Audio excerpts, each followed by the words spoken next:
在香港旺角的堵路障碍物，在清理了不到半天之后，17号晚上又再遭到民众集结占领，并且冲击警方的防线，旺角一带交通又再次陷入瘫痪。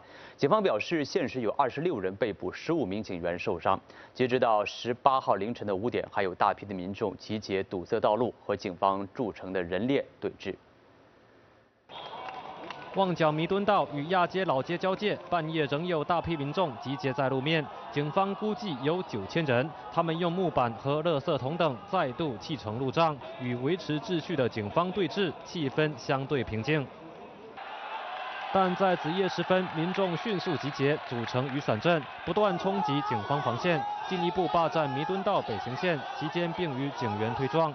警方多次发出警告，展示红色警告横额，并释放胡椒喷剂和使用警棍。期间，警员拘捕多名青年，周边群众即时起哄，一度围困警车，着令警方放人。由于起哄群众人数比警方多出几倍，警员唯有不住后退。在旺角的小巴司机对纠缠几個星期的佔據行動表示不滿。10幾20日冇公開，一開工又圍住。 啊！凄慘悲哀，佢唔知佢哋玩緊乜嘢，啲後生仔佢哋真係唔知玩緊乜嘢。香港係有法治有民主嘅，但係佢哋過分啦。